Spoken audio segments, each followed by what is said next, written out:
Hello, everyone. Mark here with the one and only Fab.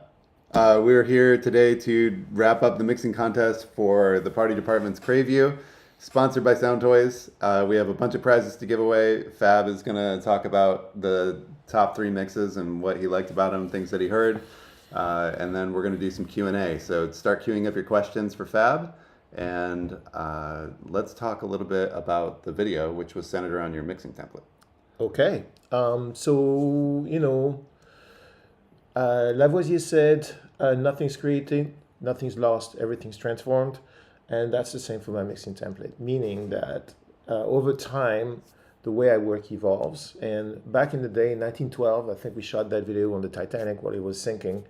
We shot a mixing template video, and you all liked it a lot. And so I thought, hey, my mixing template looks nothing like that mixing template from back in the Titanic days. Thus, let's make another one. And the big differences really come from the fact that software evolves, right? So in the first mixing template, there was no folders. Folders have changed everything as far as I'm concerned. I like things neat. And so having, a bunch of tracks go into an aux, go into another aux, go into an aux, that made no sense to me anymore because you can hide everything neatly into a folder. And also with folders, you can actually, there's a lot of stuff you can do, which you saw in the template. Like, for example, you can drag in a track into a folder, assign its output to the input of the folder's track, and now the solos work properly, right? So if you're inside a folder and you solo, say, the bass drum track that's inside the bass drum folder, then you will hear it. If you had an aux, you didn't. You had to choose who to solo save. It was a pain in the butt. So all those things over time kind of push me to refine my way of working and also optimization.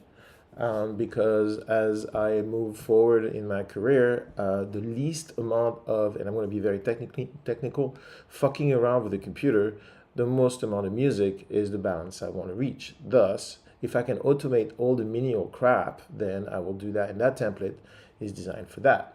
So Mark right here made me some scripts in SoundFlow, and literally my session prep, which is not necessarily good for my assistants because they work less, but I guess we can use the AI argument. They work less for me, but they have more time to work on other things, which is great. It's actually true.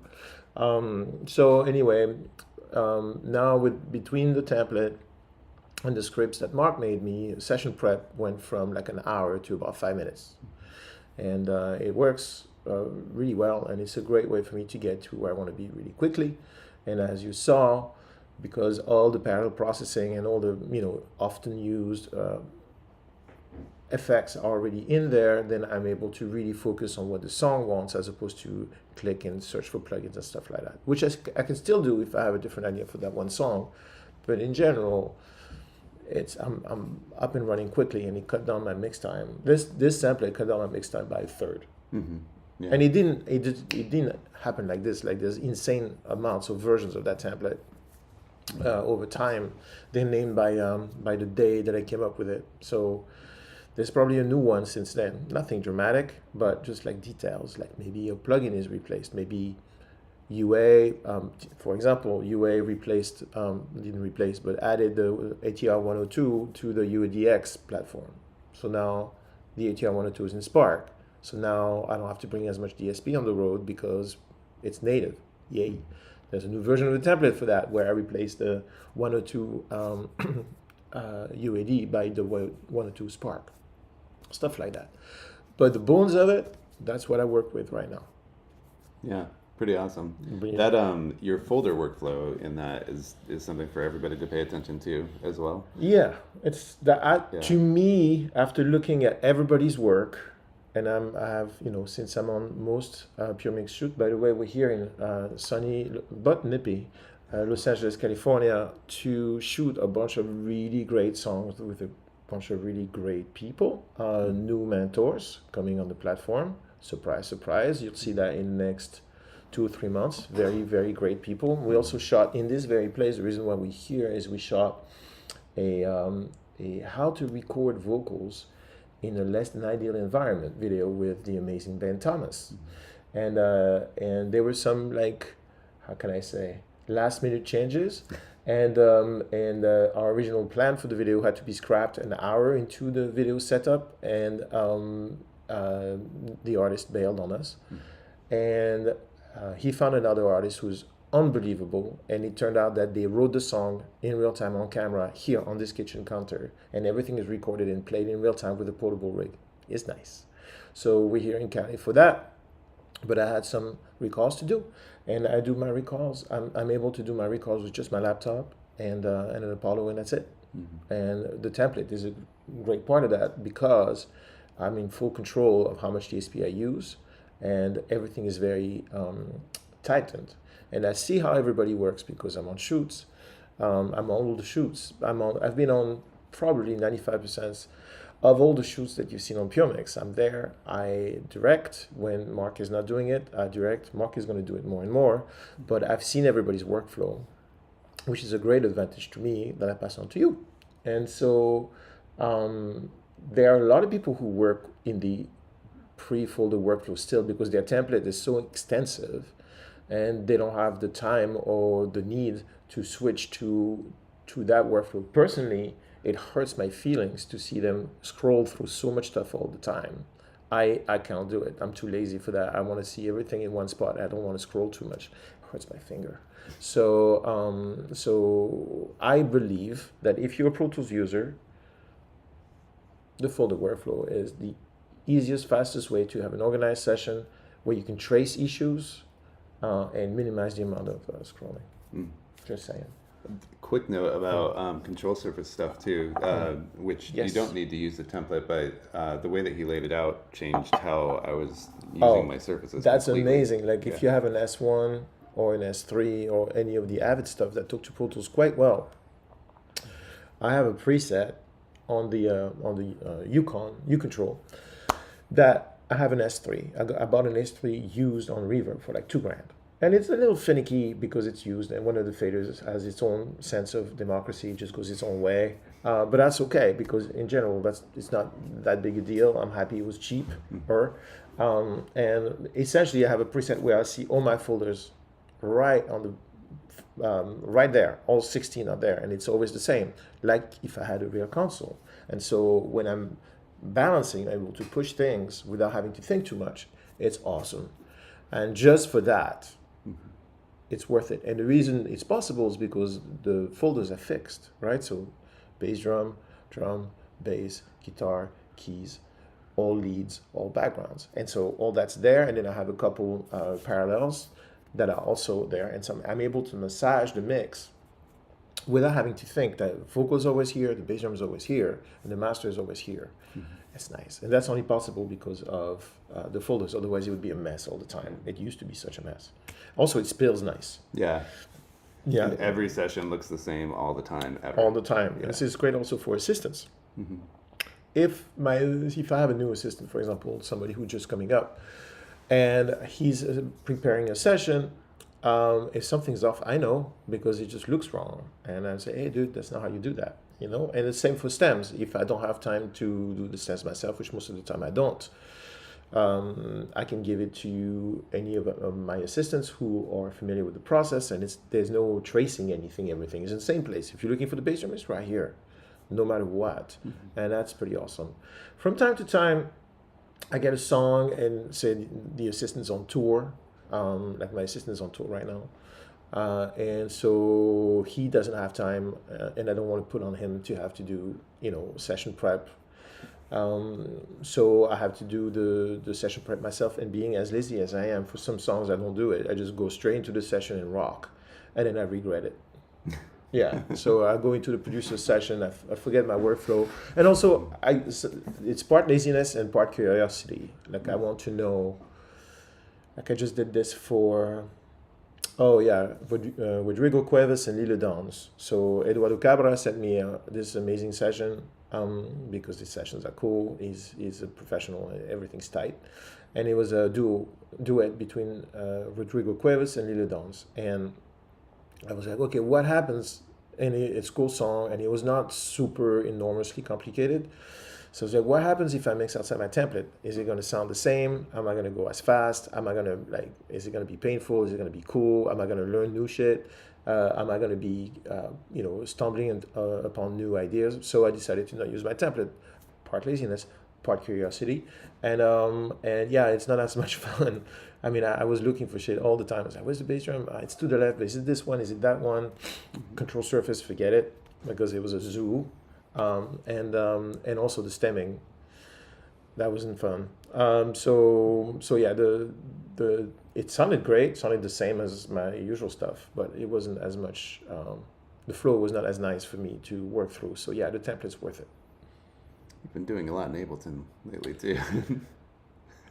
I've been doing a lot in Ableton, and that's sometimes you work with producers who have a very dedicated workflow. Their shit is super awesome and very tight, and is also essentially super glued to the DAW they work out of. And that doesn't really happen in Logic that much. Logic doesn't have as much of a kind of like a Velcro quality, where the session will not leave Logic, but Ableton definitely does. So there are two bands I work with, two producer teams I work with. One is Adore, awesome band, blowing up right now, beautiful stuff. And then one is Ruby Red, also awesome band out of LA. And those guys, trying to export those sessions out of Ableton, forget it. It's just not possible. You lose all the grit and all the what they put in, and everything is parallel process to everything, and everything flows into everything, and there's 26 plugins per track, and the whole thing is, the sound is the DAW. 3 bit crushers. Bit crushers on the mix bus, like, yeah, Adore tends to have bit crushers on the mix bus, so it gives that sound. How are you going to stem that out? You're not. So I have to work in Ableton, and so that slows me down. But because I don't have any of my automatic stuff, so that definitely keeps me on my toes, and I learn new stuff all the time, which is nice. If you stop learning, you're basically dead. Yeah, so that's the other perspective. When I get back into Pro Tools, it's like, driving a station wagon. It's like comfortable, a big ass station wagon. Yeah. Doesn't go fast, but it's super comfy. That's right. Yeah. Awesome. Okay, so I see some questions coming in for Fab about, let's see, we'll just hit a couple We're of these looking at really the questions down here. The questions are down here. Yes. So here we go. This one's from Peter. Hi, Peter. What's up? Do a little finagling here. You finagling? I'm finagling. Is that a? Oh, That's over my look face. at that Look shit. at that. All right. Okay, Whoa, so how the did question you do that? is, It's so technologically advanced. do you use the Avid dock in S1? I used to have a dock and two S1s, and it was awesome. I love it. Actually, I took those two S1s and put them downstairs in the new room at Flux School, Cloud 9, which is our immersive mixing room. And there was no room to put a dock in the middle, so the dock is on a shelf in storage right now. I loved it. I thought it was awesome. I thought that and I had 3 iPads, 2 old iPad Pro 11 inches. It looked rad, and I always knew what was going on. The meters worked great. It was great. I really dug it. However, when I redid my room and when I put the key speakers in there, the BXTs, I was looking for something that was easier to remove, because the minute my room was redone and I put the BXTs in there, then big pop stars wanted to work in there, not necessarily with me. And so we had everybody from Playboy Cardi, Lord, ASAP Rocky last week, and those guys, they come with a whole bunch of gear, and so they had to put stuff on the desk. So I had to remove the control surface quickly. And so I was like, I can't remove like 2 S1s, a dock, and 3 iPads and put them back in every time. It's a pain in the butt, right? So I bought that used S3 and put it there. So now when those guys come down, whomever it might be, then it's just 1, 2 cables, control surface out. They can put whatever they want up there. Sometimes they put a big keyboard controller, an MPC, whatever they need to have in front of them, which is not always musical. And so they have this big desk for them. So that's why I switched. One of the added benefits that I did not know about before is that because there was not the S3 is all flat, right? There are no screens, so it's not as cool looking, and you don't get as much information. Like the meters on the S3 are basically like, do I have sound? Yes, no. But not having that little kind of like credenza there gives a wide open feel, allowed me to put the screen lower, and it's better for my posture, which is notoriously horrible. And it was just felt better, like I did not have something in front of me. So in the end, I really dig the S3 workflow. And also the S3 is one piece of gear, not six, because if you think about it, S1 plus dock plus 3 iPads, that's 6 pieces of gear that always have to be happy, where the S3 is one piece of gear. So I had a lot more trouble getting those 6 pieces of gear to always work, to always be happy, to always be charged on the iPads, nothing go out of thing, all the versions being in time, and also just connecting into uControl. For those of you who know, can be an interesting journey. It all happened with, it just happens. That's pretty nice. And also because Flux is now officially, hold on to your socks, 8 studios. It's a big monster with a very high fiber based network that I put together so that the communication is really fast. It very often happens that somebody shows up, has uControl from home, and grabs the S1s. Or grabs one of the iPads as their surface, because the system will search the whole network automatically. The uControl system will actually grab any control surface on the network and say, mine. So very often I was working on there in another room. Say, for example, actually it happened upstairs with, I think, the Playboy Cardi team. And I was like on my system and in front of the S1s down in Cloud9. And I would like change faders and nothing would happen in my machine. And I would get a call from Joey, the assistant, said, yo, are you screwing with Playboy's session? I'm like, no, I'm in the basement. But because the control surface in the basement grabbed the computer up on the 4th floor, I made a mess out of their session, which was very tempted to keep doing it, but I didn't. I promise I didn't. So it's a lot easier to geolocalize, or you don't say geolocalize, but to fence off, to basically do VLANs to make sure that the S3 is dedicated to that room. It's a little harder with the S1s, but the S3 is very easy to separate.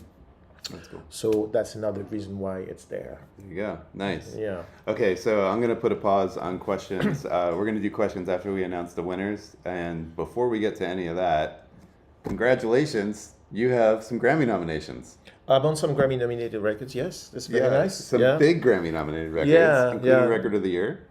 Album of the Year, Album of the Year. With Andre. That's a really awesome record. Very happy with it. He deserves it. The same record got... I have to show them your laptop right now. Oh, sorry. yeah. Sorry to interrupt. This is his screensaver. It's my Cat on Sense screensaver that my friend Eduardo Cabra gave me. Is that awesome? It's a bunch of cats on synthesizers, aka heaven. I'm just going to hold this here while you tell us about the Grammy nominations. So Andre's record, the Fruit album, as everybody calls it, got Album of the Year and got Best Alternative Jazz Album. I don't know why he wasn't nominated in the ambient, which would have made more sense, but it's nice to have Album of the Year and to offer an alternative to the usual nominees, Taylor Swift and all those, and Beyonce and all those guys. I love that one. This is my favorite. So that's cool. I think it's wonderful to see that people responded to that music, because it's pretty weird and it's new and it's fresh and it's different and it's a very limited amount of bass drums, like 0, and it's cool. So got that, and also the Residente album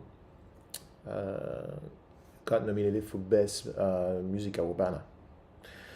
It already got nominated for the Latin Grammys last week. We didn't win, but we stand a chance at the Gringo Grammys. We'll see.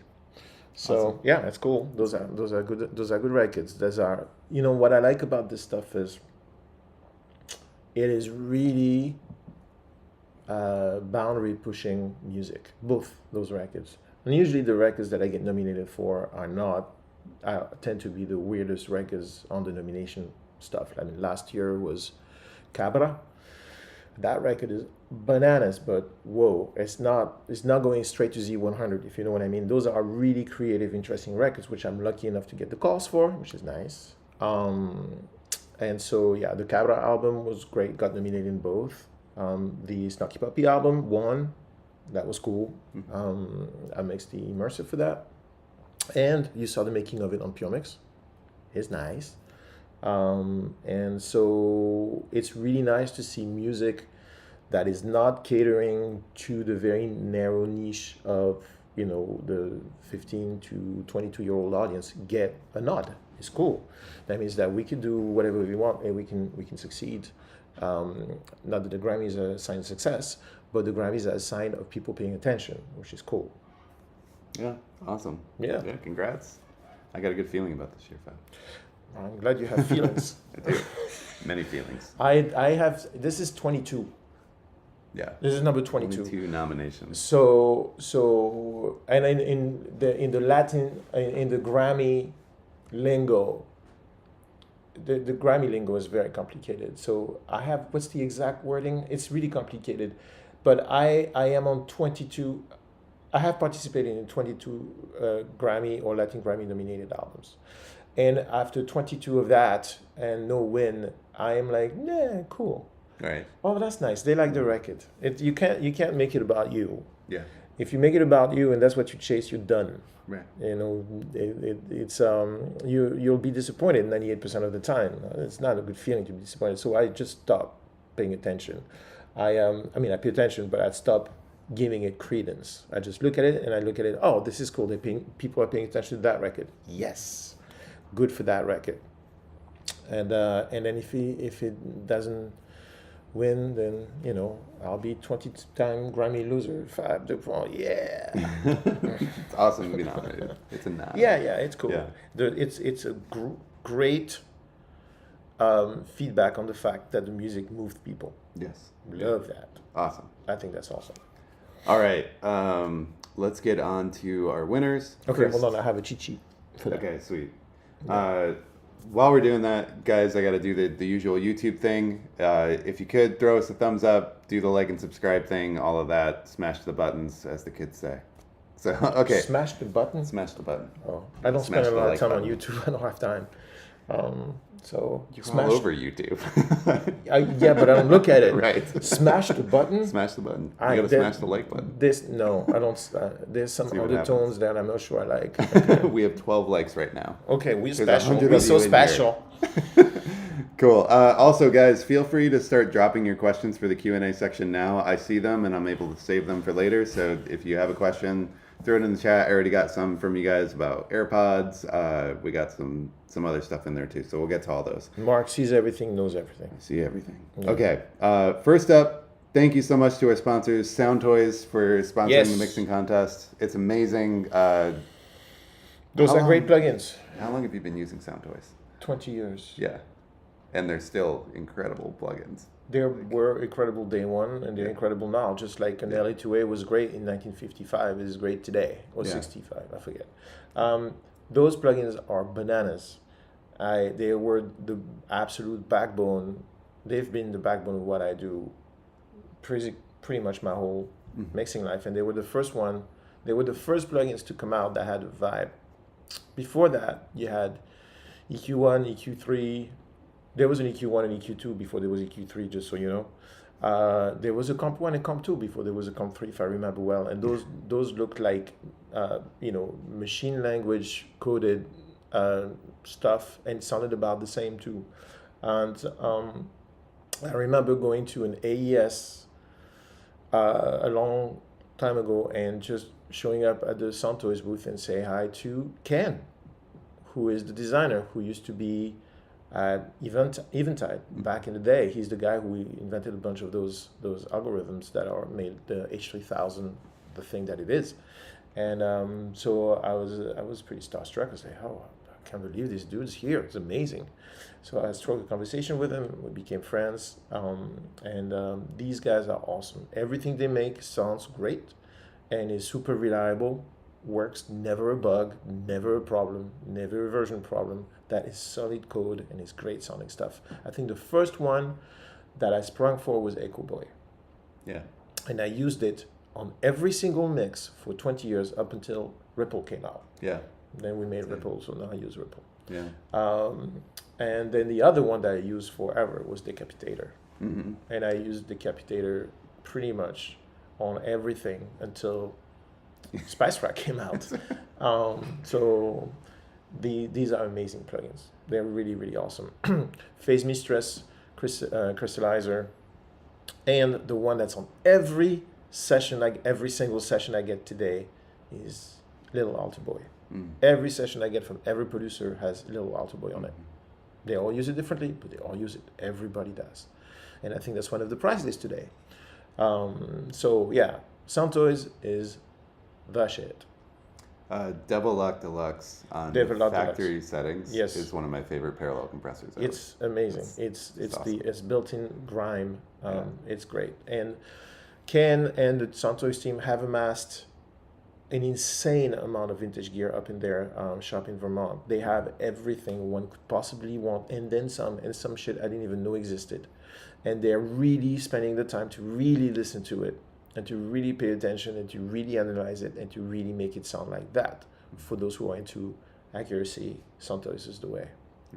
I love those guys, and they're great people too, which is key. Awesome. Okay, so our prizes for today. The third place winner is going to win the Soundtoys Little Altar Boy, so they can put it on all the sessions that come to you. Very nice. Second place, you're going to get Decapitator. Also very nice. Amazing. The A setting. Yep. I didn't realize that that's the MPEX. Yes, it is. I don't know why it never clicked. You but I get just one realized guess that. as to what the end setting is. I'm going to go with Neve. You're a genius. Beautiful. But I thought the A was API for Nope. 20 years. No, it's not. Yeah.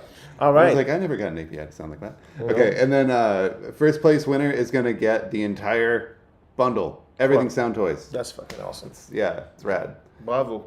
So, cool. Okay. I know who it is. You do know who the winner is. Yeah, I spent Yeah. quite a bit of time listening to all those mixes. I didn't listen to all hundreds and hundreds of them. My fearless assistant narrowed it down to a couple dozens or whatever it was, and then I listened to those many times, and then I narrowed it down to 10, and then I narrowed it down to 3. Yes. And I Awesome. know the names of the leaders, Yes. when I may share them. Okay. What am so- I getting? What do you get for this? Do Nothing. I can tell you how I listen to them. I listen to them because I'm on the road, right? So I listen to them on my laptop using an Apollo and my Meze Elite headphones. And I level matched everything. So I took notes as to what the levels were for every mix to make sure that with decibel, I looked at decibel, I looked at the average, I matched all the levels to make sure I wasn't full by levels. And then I did a second pass with all the levels of every last mix written down, and I listened to everything one more time, and then I narrowed it down, and then the last 3, and then I did the order. That was my process.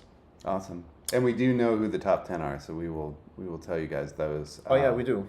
Outside of order. So let's actually do that. Let's do honorable mentions here. What does that mean? So you got in the top 10. Oh, cool. Maybe not top 3. Well, So, that's which I cruel see and in your unusual list. punishment because. Okay, sure. I mean, fine. it's cool to know, like, out of, I mean, Oh yeah, I think okay. that we had No, hundreds of I mixes thought, here, so let's see. yeah, there were hundreds. Yeah, 205. Yeah. So, Yeah.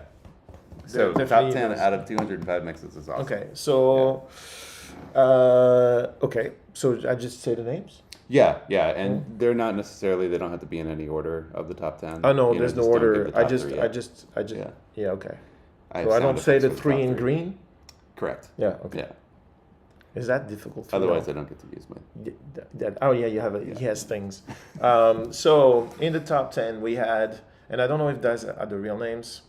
Matsum Azevedo, and so I have notes, but I don't know if that makes any sense. I think we'll just do names. for Yeah. that, yeah.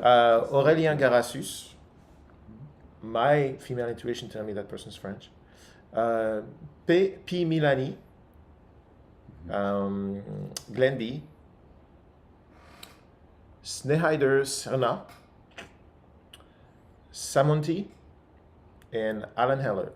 Those were all in the top 10, but there was, all of them had a little something that felt a little, that something else was closer to my truth. And that's the thing is, This is my opinion, people. It has nothing to do with any hard truth or any. It's not a tangible thing. It's a taste thing, right? Mixing is about taste. Where does your taste go? And then you could say that this record sounds great to my ears and sounds horrible to your ears, and that's fine. And the key here is to, if you're making music and you want to share it, is to it's a kind of like a feedback loop, right? So you mix or you create a piece of music and you put it out in the world, and you get positive feedback from part of your environment and negative feedback from part of the environment. You choose which part of the environment you want to trust. That informs your taste. Then the next song, you're gonna probably do some things that made those people happy because you're making music for those people. And over years, then you go into a certain direction. Now, let's imagine that day one you went into that direction with those people who didn't like what you did, and you said, "Oh, they didn't. I like those people. I like what they listen to. I want my stuff to resonate with those people. Thus, I'm going to learn to steer my boat in that direction." Then all of a sudden, your entire taste just shifts into a completely different direction. Now, if you do this for a living, which is, why not? Could be a good idea. If you do this for a living, then you have to decide, are you going to be a one taste person, or are you going to be able to open your palette and be able to work with a whole bunch of people? My thing that I like to do is I like to do a whole bunch of different music because I don't want to do the same shit every day. So the Andre record is in one direction, and then what you heard on this mixing contest is pretty much the opposite. And in the middle you have, Susanna Baca or Snarky Puppy or Crosby. And so I'm able to do those things because I am very carefully paying attention to how my work resonates with people and what works and what doesn't in different realms. And I'm able to mix and match too. So I'm able to take some what I learned when I mix a hard-hitting pop record and apply it to when I make a folk record like the Cross record. And I did a lot of jazz records, so that helped me, making the Snarky Puppy stuff. But when I mix the Snarky Puppy stuff, I also use some of what I did, thinking about, the Party Department or Shakira or whatever. And then same, I brought a certain aesthetic, a certain tone to what I liked for the Andre mix. So that's what I do. A lot of people that we work with and a lot of people that you see on Puremix, their thing is to be the best at this one thing, and they crush it, and they that's what they do. And for me, because maybe I'm too, my brain goes too fast for that. I get bored. I want to do different things every day. So voila. So my feedback on your mix is based on my taste, which was formed by years of feedback loop from working in the realms that I'm working in. And so that only involves my personal taste, and you may disagree, and I feel that. Okay. There's one question let's address really quickly. So Yankee Slaker? Nice name. Love it. Is that your first name? Was the segment of music used for the mix intentionally selected so that if the first 10 seconds of your mix is crap, Fab could move on to the next? Yeah, the intro was tough, right? Yeah, that was. I don't know that I did that on purpose. I was happy with that song, and the band was cool with me using it. The band is the Party Department. Mm-hmm. They are out of Toronto. There's two guys, Max and Johnny. They're awesome. I work with them a lot. I'm part of that team. I'm their publisher, but I'm also their momager at this point. But that will change. And they are conscious, and they are kicking the asser and all that stuff, and they're the most prolific, unbelievably talented people. And they come up with a song a week at that level every week. We have 120 songs in the catalog, and they're awesome. And so I mixed that song, and none of the music's out yet. That's going to start coming out. We have basically 7 albums worth of music. We should be okay. And I picked that one because I felt like it wasn't too intense.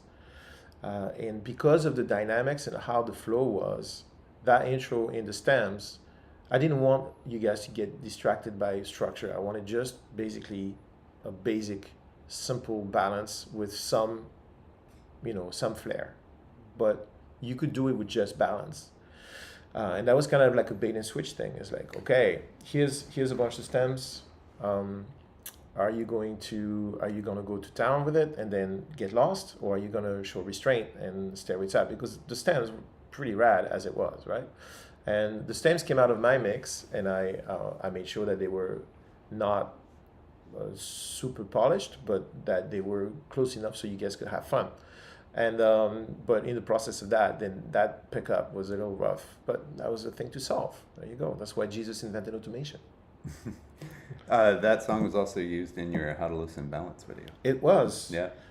Because it lent itself to that, and that was the exercise here, is to not get lost in over processing, because unless it's kind of like a hobby, which is cool, and you like to try every plugin twice on every song, on every track, and have as many plugins as possible so that your entire mixer is black with plugins.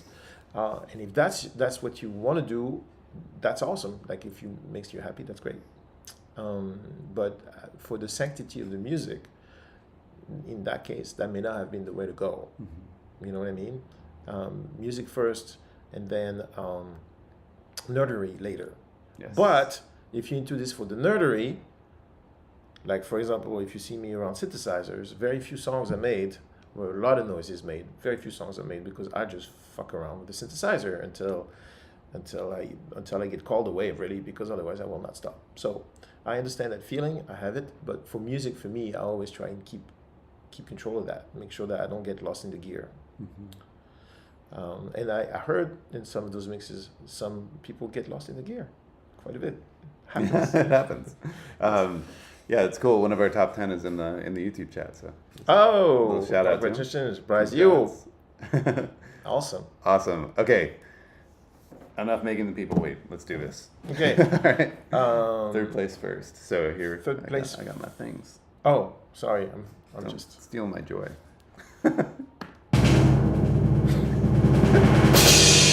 Third place is Anthony. That was very good. So Anthony gets the little altar boy. awesome. Yeah.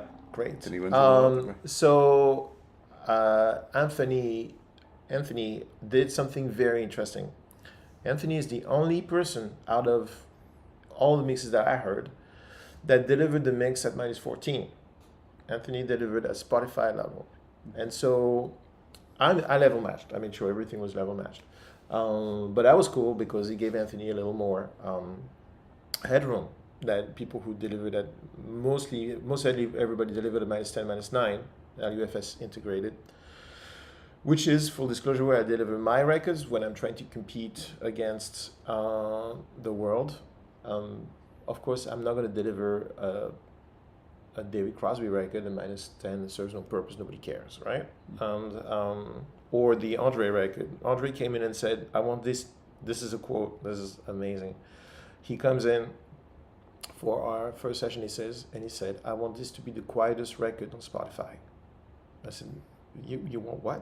I want this to be the quietest record on Spotify. And I was like, yeah, we can do that. I think I know how to do that. Win's a great guy. Yeah, it's amazing. Yeah. So Anthony is an organized person who probably uses decibel because it was almost right smack on -14. Yeah, I remember that. And it felt good. Amazing. So congrats, Anthony. So you're going to get a little altar boy, and to all the winners, we'll be reaching out shortly with your prizes. All right, next up. Let's go. Second place. Oatlib. There's a familiar name. We've seen Oatlib before. Oh, have we? Yeah. Okay, cool. It's awesome. So that was a really that mix had all the right bones, and it was all the tones were correct, set just right. Everything made sense with it. Everything. My only comment on that was, and the reason why maybe somebody beat it is that the voice felt a little under for the style. And I'm pretty positive that if Oatlib had turned this mix on to the party department, Max would have written back, say, yo, love it. Can you raise the vocal a dB and a half or 2 dBs? pretty sure that would have happened from my personal experience. But it was a really cool mix at the bottom. The key in this mix, because it was pretty dense, the key in this mix was to not smother the center, the bass drum and the bass. And a lot of you used a pretty fierce bus compressor. Essentially, when the energy went up on the chorus, then the middle collapsed, and you had this kind of like muffled lack of percussion in the bottom, that's not what this music wants. So Oatly did not do that. Did very well, but for knowing what I know from interacting with the artist, I think the vocals were a little low, just a tiny bit. But that still gets you a decapitator. Yeah. Which is pretty rad. Awesome. All right. And now. Okay. And now, the big one. For all the Soundtoys players. First place winner. Jason Noyes. That was a really cool mix. And it's interesting that question came up because when at first, I almost dismissed it at first. Because when the intro came in, I was like, oh, he didn't get it. And then when it settled into the next section, so like 4 bars into it, I was like, wow, this sounds really good. Like that was super well managed. It hits right. All the placements are right. All the tones are right. It's a little loud, like maybe I think in my -9, if I remember well, maybe -9, 8.7, something definitely manly. But I thought across everything I heard, everything felt good. And yes, that intro was tough, but because the rest was so together, then I felt, okay, that was the best balance of everything. Awesome. And you get yourself the full Soundtoys stuff, which is pretty rad. It's amazing. Yeah. Awesome. Okay, so I see some questions coming up. We're gonna get to Q&A here in a second, guys. Congratulations. Thank you to Soundtoys, the party department, you as well. Pleasure. And congratulations, everybody. So Jason, Oatlib, Anthony, congrats on your top 3 prizes, and to everybody who did participate, period, thank you very much. Yeah. That's 205 mixes. That's amazing. That's a lot of mixes, and also it takes a lot of energy to do it, and it takes a lot of, how would I say, self-esteem to put your work out in the world for other people to listen to and possibly have negative feedback on. And fortunately, the Puremix community is a bunch of really great people, so there are no mosquitoes here. But it's still tough, how you put your soul into it and you put it out, and you may not win. It sucks. But that's the same thing as with the Grammys. What matters is to enjoy the journey, right? And to learn from it and do better next time. So in that respect, everybody who took the time and the energy to download the stamps, put them in their DAW, listen to the music, imagine what it sounds like, listen to my rough, and then do their own version, and I find that amazing. I think it's awesome. You guys rock. Yeah, it's awesome. And we kind of always say this too. We call this a mixing contest because it's fun to give people prizes and to also give feedback on things. But the entire point of this is for practice. Yes. And not a sense of competition. So no. Feel nothing about. I feel horrible about having to pick somebody. Right. It just feels lame. But that's how this seems that the world runs today. And it also motivation, because without the motivation, a lot less people would go for it. And my mission is to make sure that you get better. That's why I do Puremix. I want everybody to get better. Yes. And so if you need motivation to get better, then we'll give you motivation to get better. Awesome. Cool. Okay. So there are a couple questions about the loudness thing that you mentioned here. So first question, I'm just going to read them both to you at once because I think you'll double hit it. So first one is from Thomas Tremblay. And he says, the LUFS isn't when it's mastered, ? So he's asking about First, the I'd LUFS like to point out that his name is probably Thomas Tremblay. Thank you. Yeah, just saying. But it's official. It is official. It is official. Yeah, that's why you had to point it out. Yeah.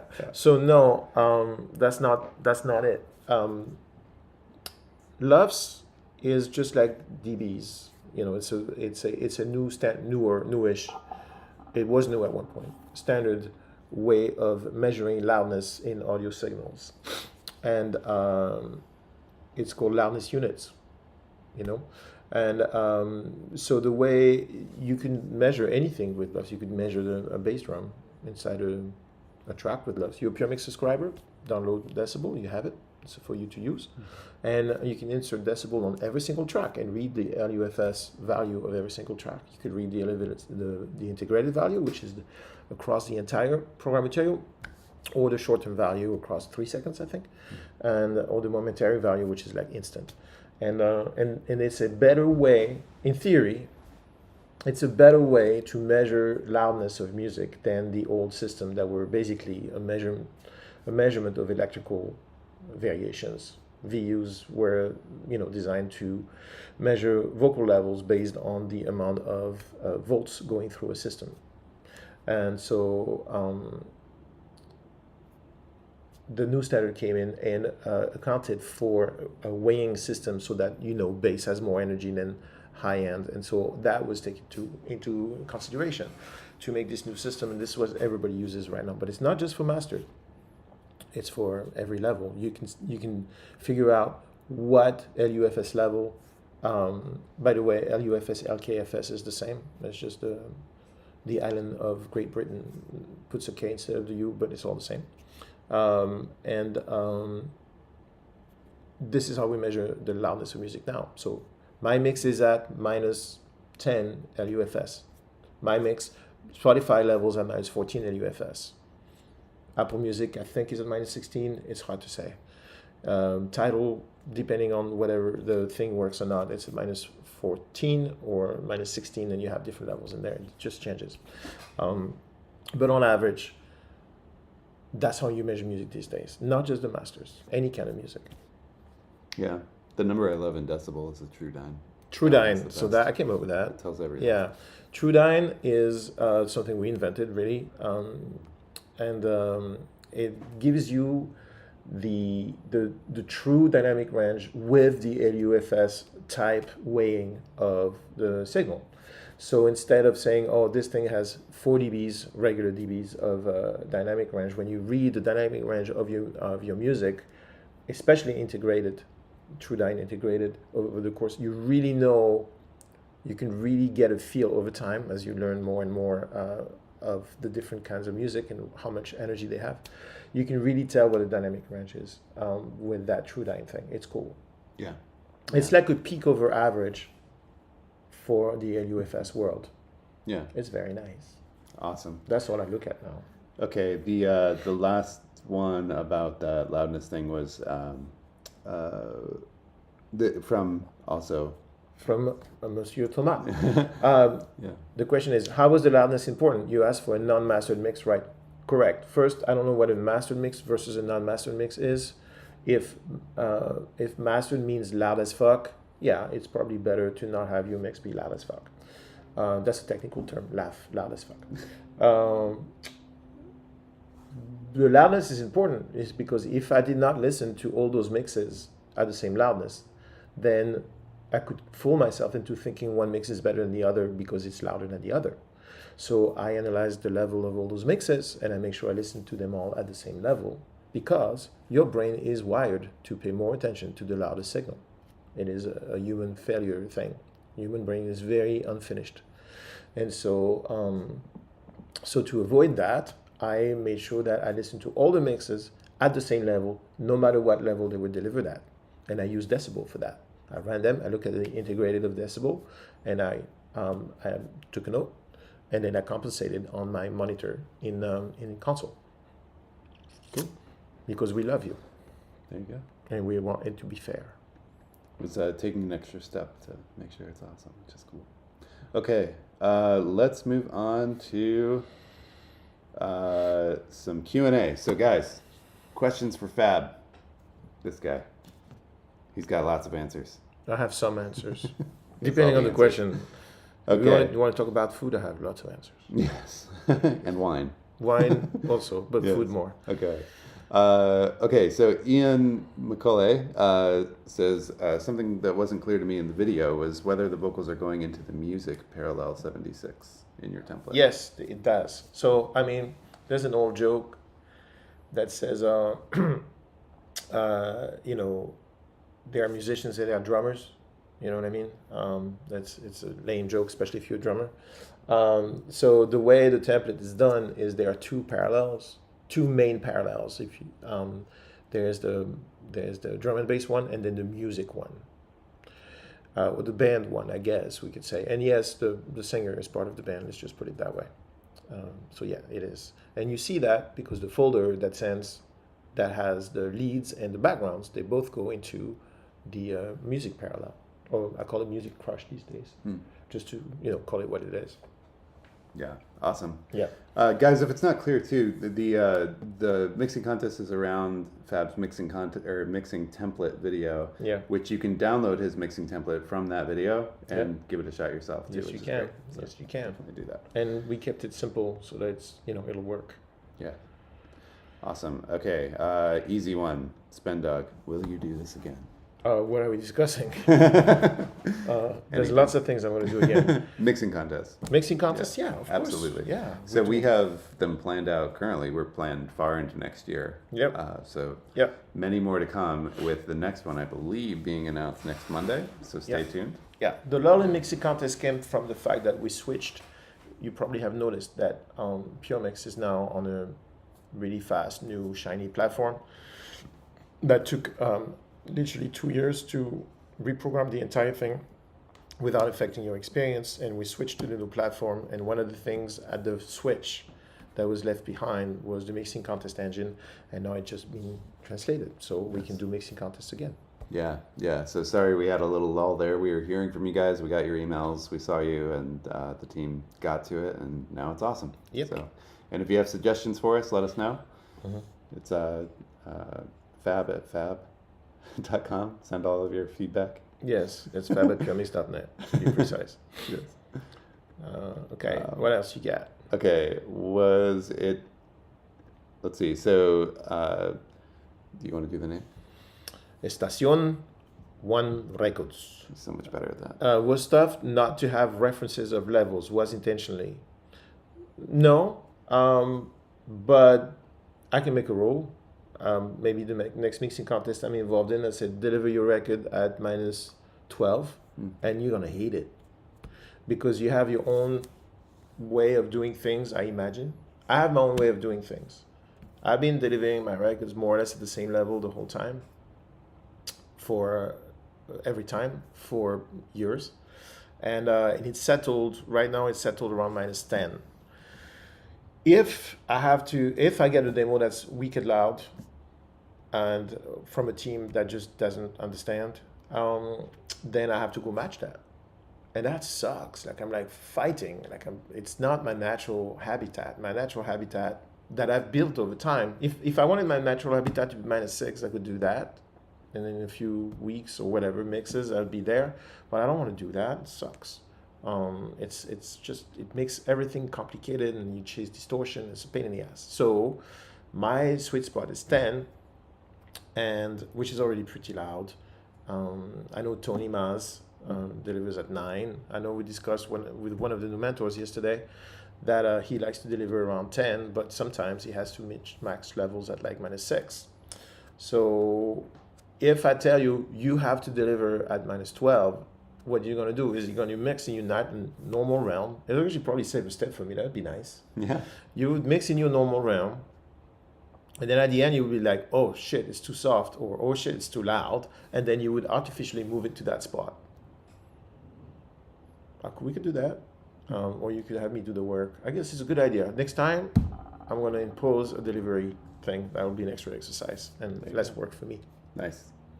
Okay, this is from, I got this one, Noise Fans. You're good. Hi Fab, sometimes you use your AirPods as monitors. How do Yes. you do it with the UA Apollo? Oh, you can't with the UA Apollo natively, unless you use one of these things. Okay, hold their attention. Dancing to hold your Yeah. attention. Yeah. Awesome.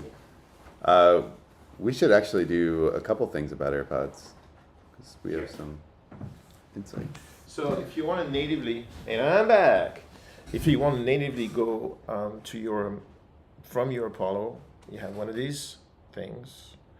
Available on Amazon for $30, and it's basically a mini. There you go. A mini to Bluetooth transceiver, and so you plug this into the headphones out. You connect your AirPods to this. I use this for the plane also, and that's it. There you go. You have direct to AirPods with the volume knob. The way I do it, so I do it sometimes depending on my mood, but the way I usually do it, half the time I get off a plane and this is out of power. So airplane, you mean like plugging it into the screen? oh yeah. Yeah, okay, gotcha. Oh yeah, I'm sorry. So Yeah. I spent a non-negligible amount of time on planes, and so so I use noise canceling headphones for that. I use either my AirPod Pro Max or my AirPod Pro 2, and the Max are big, and I'm really shrinking how much stuff I bring on the road with me. So I use the AirPod Pro 2s, and the noise cancelling on that is literally going to save your hearing over an 8-hour flight or 9-hour flight. And so I plug this into I like to watch movies sometimes. That's the only time I watch movies really is on a plane. So I plug this into the plane thingy, the screen, and I can hear it on my AirPods with the noise cancelling. It's nice. But also I can plug it into my Apollo. If I don't want to plug it into the Apollo, there are a couple pieces of software made by a company called Rogue Amoeba. That's the actual name of the company. And one is called Loopback, and the other one is called Soundsource. And they both serve different purpose. And if you have the money, you should get both. But with Soundsource, you can capture the output of the Apollo core audio stream and then feed it directly to your AirPods. As a reminder, you want to make sure that when you're listening, critical listening, you want to turn noise cancelling off on the AirPods. Otherwise, there's a really weird 2 dB bump around 60 hertz that really will basically lie to you the whole time. And everything will sound nice and fat, but it may not be. Mm-hmm. But that's how I do it. So Loopback or Soundsource from Rogue Amoeba. Loopback is a core audio cabling system, meaning that you can take the output of any app and send it to any app, and then you can set up an output and basically acts like this. Soundsource is a more curated experience where you can pick your source and pick a destination. And they both work well. I've been using Loopback to feed decibel on the core system. So all my apps are captured by Loopback, and then they go into a general decibel. So I don't have to instantiate decibel into my DAW because I change DAWs all the time. So that I use Loopback for that, and also for esoteric stuff like on Puremix shoots. This is how we capture the output of Pro Tools or whatever the DAW the mentor is, including me. We use Loopback to send that to a recorder, so it's 1-to-1 perfect digital, no shenanigans. So what you hear is exactly what the mentor hears. We use Loopback for that. And then Soundsource, because it's cute, it's got a little, you can also do that with decibel, that's what I do. But not quite as, you cannot have multiple sources in decibel. You can't have like Ableton, your DAW, your other DAW like Pro Tools, YouTube, Spotify. You know, you have to switch sources. It's a good idea. Maybe we should do that. And then Soundsource is kind of like the more it's basically the same engine as Loopback, but it's more curated towards an experience. You could put plugins on it. So for example, you could use Soundsource to route to your AirPods and have an EQ like a Pro Q3 or whatever on your AirPods. So if you want to alter the sound of your AirPods, that's what Soundsource is for. Awesome. For example. Okay. What else you got? This is a nice one. So this is, when will the song be released on streaming sites? The song is so good. And Thank then you. Merlin followed that up with, I love the song so much. Yeah, they're cool, those guys. We are in the process of doing an indie, basically, and I'm going to use it as a case study of launching the band from scratch and see what happens. So that song will come out at one point. We have so many. They're so good. Awesome. Okay, next up, so this is from our previous mixing contest winner. Mm-hmm. He wanted to tell Tomas that he won first place at the last contest with Little Uzi Vert, judged by Ben Thomas, the mixer on that record. while slamming his mix bus with a clipper and limiter. There you go. Yeah. Because the style called for that. Mm-hmm. You know, and that means there's no single truth, as I mentioned earlier. It's a matter of taste. And that's why I like the True Dyne number. Almost means more to me than the LUFS. Absolutely, because I can do any LUFS. Yeah, you could be at -14, but with 6 dBs of dynamic range. Yes. Yeah. Right. You know, if you go listen to this band Adore, Adore, that I'm working with very, very, very much. Everything has a clipper, sometimes two clipper. Go listen to a song called Dancing While the World Burns and listen to the end and see the last part. Essentially, it goes down to 8-bit on the mix bus. It's insane. And so obviously that's by the way, we have an Adore song coming on. I think that song. Yeah, it is on. Yeah. It's going to come on Puremix. You're going to see the mix in Ableton. The mix bus has 2 bit crushers on it. Yeah. Obviously, we're not talking about, proper. That's what the music calls for. For this music, in my opinion, I didn't feel like, unless it was something so cool and so creative, which that would justify going in that direction. But I didn't hear that in the mixes that were sent to me. Yeah, and I guess. I just want to point out too that like the LUFS thing is not about being afraid of smaller dynamics in the mix if it calls for it. LUFS is simply an output level to me. Exactly, that's what it is. Yeah. And so, you cannot get a record that has 10 dBs of dynamic range, feel and hit the same, not the same as in good, but the same in the same manner as a record that has 14 dBs of dynamic range or one that has 23 dBs of dynamic range. That's part of that density or crushed transient thing is part of the sound. So for a Little Uzi Vert song, maybe that's the way to go. For this song, I didn't think so. Mm-hmm. All right. Cool. Okay. So there we go on that. Hopefully that helps. Okay. So very important question from Caviar on a Ritz. How do we develop a perennially dry sense of humor like that? It's essential to a good mix. It absolutely is essential to a good mix. At least it's essential to surviving if this is going to be your business, because so much of what happens is so incredibly absurd that if you can't laugh at it, you're going to cry about it, which is not cool. Maybe you grew up in Paris. That'll help. It will help. Okay, awesome. So again, with our dynamics conversation, you can do the name. Tiago. Nice. Yeah, Tiago Candellas. I would say that's a question that and with all due respect, that question showcases anxiety. You shouldn't really worry about that stuff.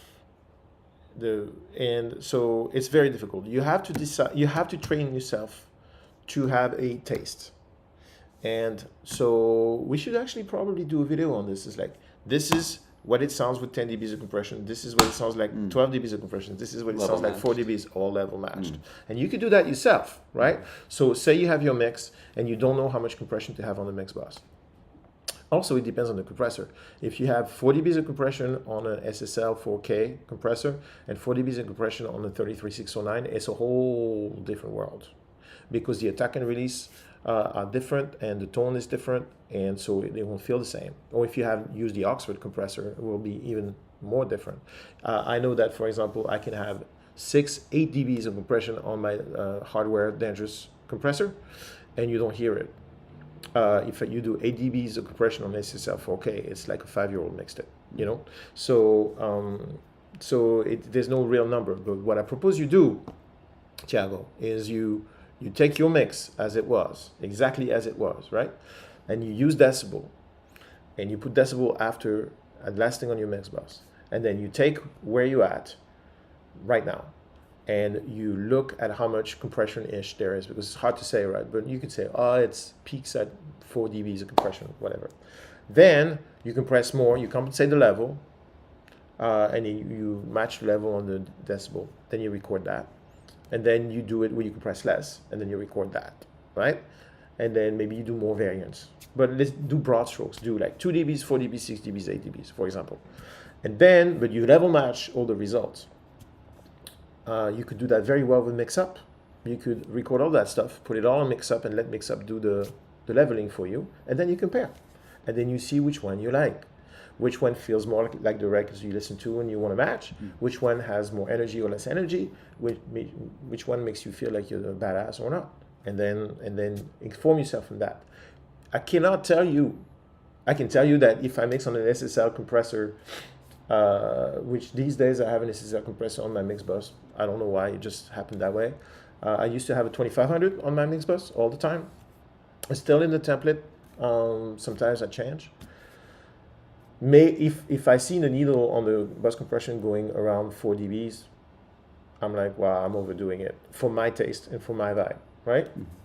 I just mixed a record for this lovely German artist, and I delivered the record the way I liked it, and with like 3 dBs of compression on the mix bus, and I kept getting recalls, and I was like, what's going on?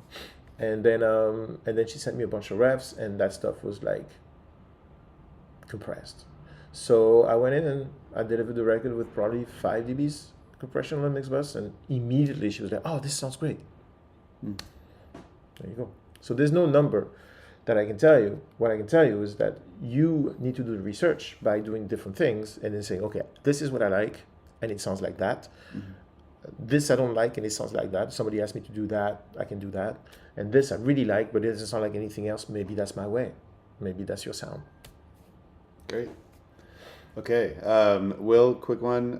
Yes, this live stream is being recorded and will be available to watch post-stream. So you're good. Okay, so... Shit, we got to watch what we say. Okay, going over to here. I don't know what here is, but he does. This one, so from Kowalski. I took that one. You're good. Thanks. Do you approach different language music differently? Or do you see it the same sonically, minus variation in singers and performers? You know, that's a very, very good question. I don't know that I approach it differently, but they are different. For example, Magda, Banda Magda, the Magda Records, is an exercise in de-essing and reining in the consonants, because the Greek language is pretty consonant when she sings in Greek. French, I never thought of it. Also more consonants.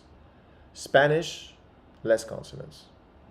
It basically the program material, the content is different because of the tones of the languages. I don't know that I use the same tools. I just try and get to a point where it feels good. I tell you that if you mix a French record, no matter what you do, your vocal will be at least 3 dB louder than anything else anywhere in an audio language, because that's the tradition in France. The vocals are loud, and that comes from the fact that French music evolved out of, and no matter how much external influence there is, the focus point in French music is not even the vocal, it's the lyric. You have to understand every single word loud and clear in your face, every consonant, everything has to be there. Otherwise, the artist and then the manager and then the label will push it back in your face. And that comes from a tradition of the Brassens and Brel and all those like classic singers and who were poets and who wrote poetry first, and the spirit was poetry first, and then the music, it was poems put to music, and so the lyrics were the most important thing, kind of like a Dylan kind of thing. And the language is really consonant, and so the comprehension is really based on that. So that's the difference. Like if I mix a French record and I know it, every time I get a French record, I talk to the artist and I talk to the label. I said, are you going to want the vocal a mile and a half ahead of the rest of the band? Or can I like tuck it in and make it feel, have more energy?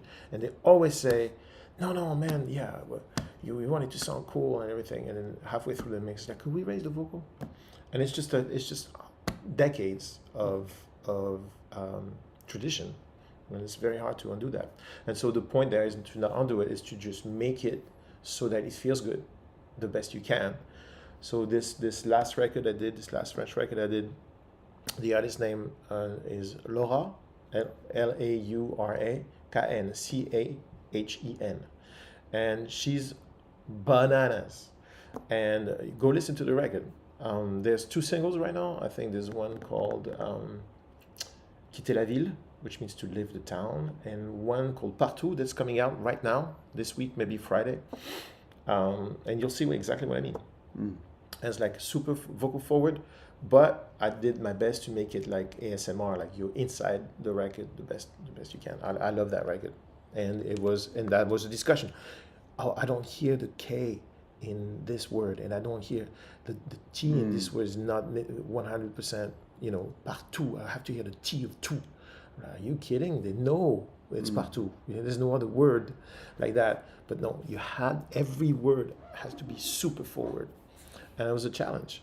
And because the production was very international, I had to balance my need to make, and my mandate from the label to make it like very appealing to everybody.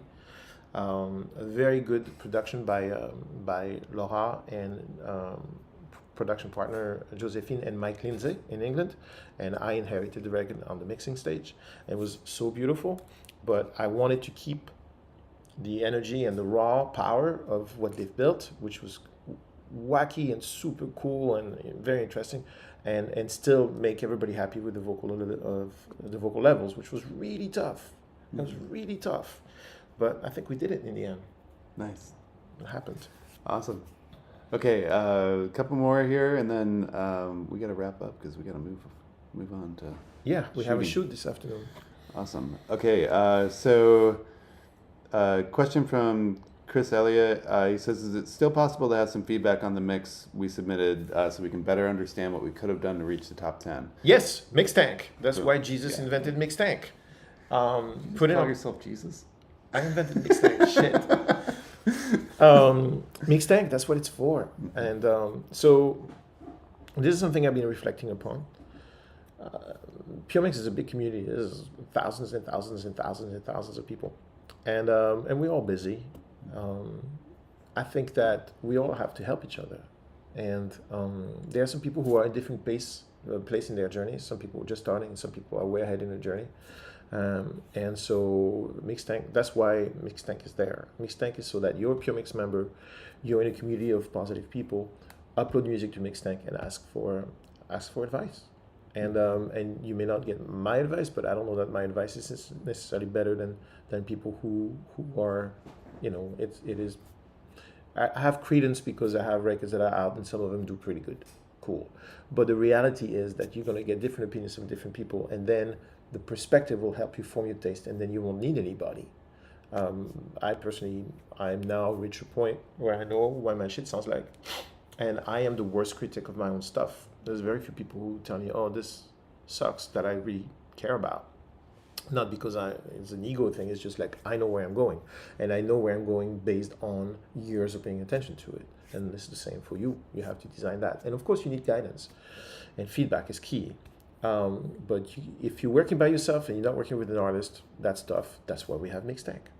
And then we do regularly do Mixtank takeovers as much as we can. We can federate our esteemed mentors, but it's a lot of time for them and they're busy. So we work hard at bringing you as much quality advice and feedback as possible. But in the meantime, throw it to the peers, put it in, and you'll get a lot out of it, guaranteed. Yeah, and I'll throw in too, Tom Foolery on Mixtank is Fab's assistant who pared the mixes down to the top 10. Yeah. He gives amazing feedback on there. He does great. He's been working with me for 7-8 years. He prepped and stamped all my mixes for years. He knows everything. He knows how I work. He's an amazing mixer himself, great producer, great drummer, great guitar player. He's a total badass. He's making a living making music in New York City. That's how much of a badass he is. And he's on Mixtank. You're lucky. Like, I sometimes play something for Tom and say, "What do you think?" So yeah, the resources is there. Yeah. So throw your mix up on Mixtag. Yeah. Cool. All right, so we got to blast through these last ones. I think I could probably take this one from Tobias, unless you want to. Yeah. Rock. Okay, so what are your personal top 3 favorite tutorial videos on Puremix? That's an awesome question. That is great. Yeah. You said you were going to take it. I'm thinking. Okay. All right. My favorites are throwing back to a young Fab, recording vocals with one microphone. That video is amazing. Totally changed the way I recorded vocals for every song ever. That's past funny. that. I remember that. It was Chester, right? Yeah. Wow. Yeah. Such a good singer. Unbelievable singer. He was great, and it teaches you all about just balancing the voice with the microphone, fixing essing problems without a de-esser. It's amazing. Go watch it. That video I is haven't incredible. thought about it afternoon in a long time. Yeah. Yeah, that's cool. Maybe I should go watch it. Yeah. Yeah, so in case I need to do vocals. Yes. Cool. In case you need to do vocals. What else? Okay, next up for me is How to Listen the Basics. The original one. The original one. Oh yeah, that was fierce. Changed everything. That was when I started hearing music front to back. And that was fierce. That was incredible. fierce. Yeah. So watch that one, and then I got to skip over the hot dog videos.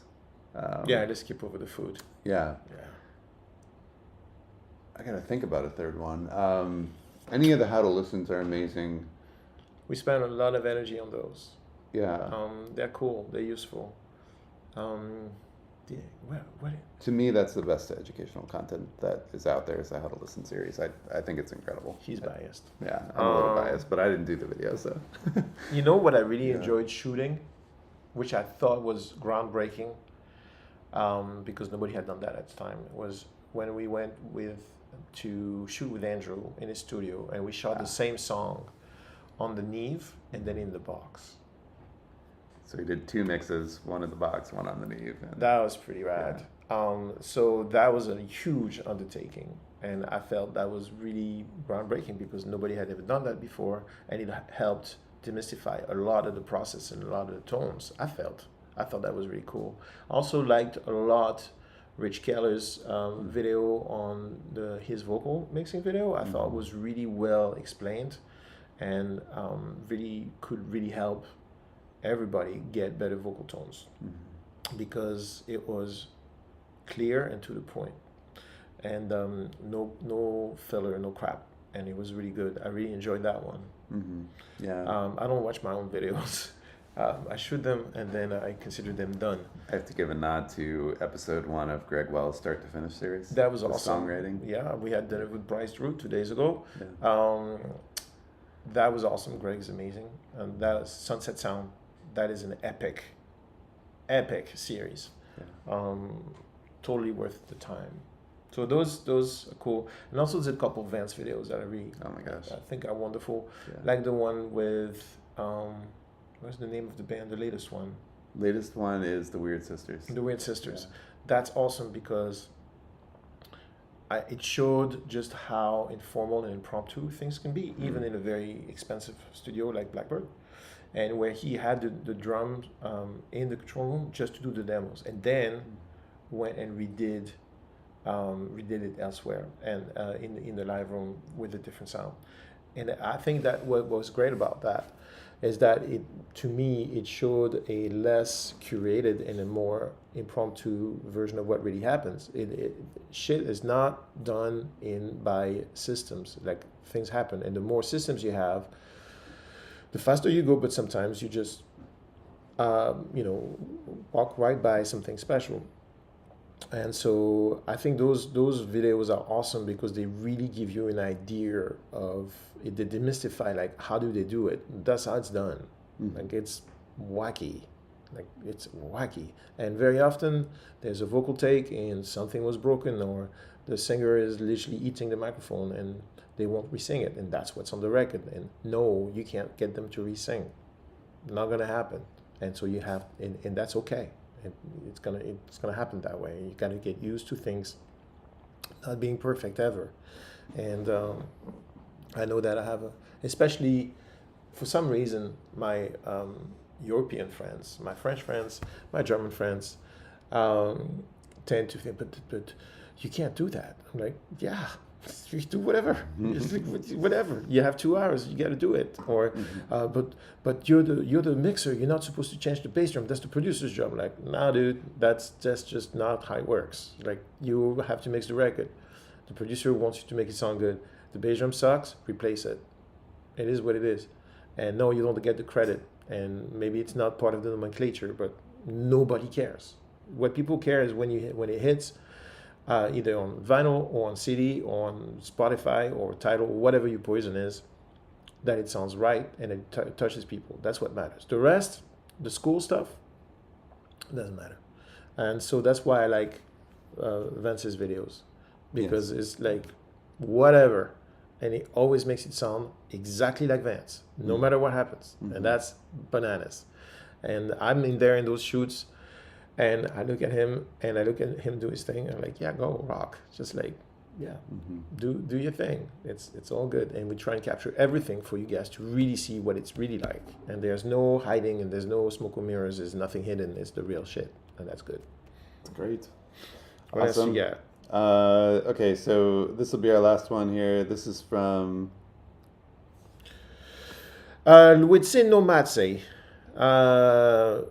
We, all of us who work with analog, hybrid, and ITB, with all your experience, what do you think or feel is more musical, and that your results are more precise and musical? Congratulations on your work. Thank you. Well, how much time do you have? Here's the way I think. First, precise and musical are not necessarily the same thing.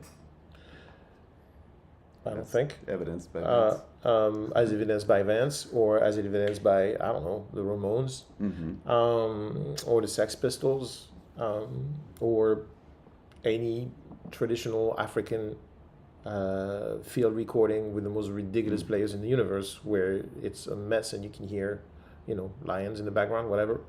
So precise and musical are not necessarily the thing. This is an engineer question. It's like, we spend our time making sure there's no buzz, right? And then it's not noisy and stuff like that. And you could get lost in that, and then the music goes away. So very honestly, analog, hybrid, or ITB, I couldn't care less. I don't care. I do not care. For mixing, these days, I'm mixing on a laptop, all in the box. Because I'm here. This morning, before I came, I did stems for a song I mixed 2 weeks ago in New York. I cannot afford to be anchored to a studio. That's me. Vance wouldn't do that. Andrew is all in the box. Manny, I know, is definitely using his SSL for every mix. And he has organized himself to be able to do it that way. I don't hear a difference. I don't hear a significant difference in my output. You can't tell if I've mixed something in the box or analog. I don't think you can. Maybe I can, but for some music it doesn't matter. It just doesn't.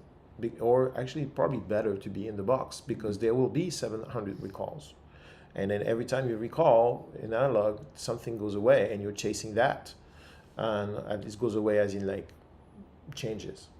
So for me, with the current tools, I'm able to get in the box to sound bananas. Now for tracking, I use as much hardware as possible to get the tones I want on the way in. Pro Tools is a blank slate. Pro Tools has no tone. So you have to put everything in yourself. If you work in analog, you get a lot of the tone and a lot of the help from the boxes you use, which is cool. You can choose your sound, but by choosing your boxes. I do the same in the box. I love mixing in both realms. It's nice to touch buttons. The mouse is a pain. It actually hurts my back. So there's pluses and minuses, right? In the box, you get to touch things. It's fun. You can pet the gear. It's warm. You can touch it. Cool. And the tone comes from the box. In the box, or you can have a cat with lasers coming out of their eyes, except for synthesizers. In the box, you have to make the tone right? So if your hybrid system goes through a dangerous two bus with that limiter system that I put in with them, and then you go through a box that has like in my analog chain when I use it is dangerous compressor backs. So those are very transparent, but they have a tone, right? And the compressor will give me 6-8 dBs of compression transparent. Then I have a Neumann box that's like all transformers that I don't even use the EQ for. I just use the transformers. That's a tone. And then I use I forget, and then a C2, and then I have a Manley stereo Pultec EQ that's fantastic. And then I have another and then I have 2500, and then I hit the AD plus, and I hit it pretty hard. All that creates a sound. It's that sound. I will not get that sound in the box. I will get a different sound in the box. And as you see, my in the template, my everything is designed so that the flow goes into a single mix bus, and that mix bus has plugins on it that I choose over time to create a tone I like. So I'm essentially doing the same with plugins as I'm doing with the hardware. And the sound is different. It's completely different because I tried and I'm close, but it's not exactly the same because some of the gear I use is not emulated quite this in the box. So it's a choice, right? But what I asked myself at that point when I had to untether myself from that room, even though it's wonderful, what I asked myself is like, is the listener gonna care? Are the artists going to care? Is it gonna make a difference in the quality, as in like level, not quality as in texture, but the level of my output? And the end result was no. I'm able to crush right now and do very well with my laptop, and just working in the box with this template, which you now have, that I've developed to create a tone that I like. And you should scrutinize what's on that mix bus and create your own sound, and see what makes you happy. And maybe what makes you happy is super in your face. Like for example, if I'm going to mix a dance music record, I ain't going to turn off that 102. I'm not that 102 is nowhere to be found, and I'm not going to high pass on the backs. Not going to happen. Not going to happen. And I'm probably going to turn off the SSL and turn the 2500 on, because the SSL has a high pass on it, and I need that bass drum to breathe, right? So I can change the sound of my mix bus, and I can basically recreate a lot of the tones of all the boxes I used when I worked in analog. Now, if you fast rewind to the last David Crosby record, which is not out yet, I mixed it almost 100% in analog. There were some plugins in the box, but I had racks of Neves and racks of I used my EMT 140, and that's a tone that worked for that, and also that made Cross happy. He loved the idea that his stuff was going through, real electronics, but he made the recall process an absolute nightmare, and he loved to recall stuff, and it was really problematic because from one day to the other, if the rack of knees had been left on overnight, it didn't sound exactly the same as the day before. And that's really difficult. And especially for me, who's obsessed about making sure that things are consistent, which is a problem I have, it was very difficult to let go of some differences. Like, the vocal's a little thinner today. I ran the vocal through 33114, which is one of those Neve modules I have a lot of flux, and then the Comp 2. That was the sound of that vocal. If the 33114 felt a little bit of a headache that day, then the Comp 2 reacted differently, and I couldn't get the exact same sound, the exact same presence. It changed. And being used to recall a session, it's exactly the same every time. And then now I'm making this record, and everything is like changing all the time. It was just nauseating. And then I had the brilliant idea of recording that whole mix into my Studer B67 quarter-inch machine, and I had a super intelligent idea of sending that to Cross before he passed, and then that was the end of it, because like that's the sound, and I'm like, oh shit, if he changes his mind, I'm going to have to go and recall everything, bring all the gear back in, try and match the record, which is take forever, and then print it back to a piece of tape, which will never sound the same. Fortunately, that didn't happen, but it's a risky situation in the modern workflow where everybody thinks that you can make a tiny tweak in 5 seconds, So there's give and take for everything. Right now, that may change. If I stop traveling, and I settle in my studio, and nobody else uses my studio, because sometimes I show up in the morning, there was a session at midnight, and my settings were not the same from last night. That sucks. If it's my studio, just mine, nobody touches it, and I'm not traveling, why not? It'd be cool. It'd be fun to touch gear again. But till then, I'm in the box and do okay. Awesome. Yeah. Very important announcement from our good friend Adrian. Adrian was on a Puremix video. What's up, Adrian? Adrian has 3 of these things in his garage in Cleveland. If anyone needs one. 3 cats. 3 cats. Yep. Yeah, feed them. Not the synths. Yeah. Yeah. Because if you had 3 synths in your garage, I'm right there. You'd have no problem getting rid of them. Yeah. Yes. Yes. Adrian, thanks for coming. Thanks for coming, Adrian. Awesome. Guys, thank you so much for tuning in. I think that's it. We got to get on to the next thing. And we're going to go shoot a really awesome video with a really awesome dude.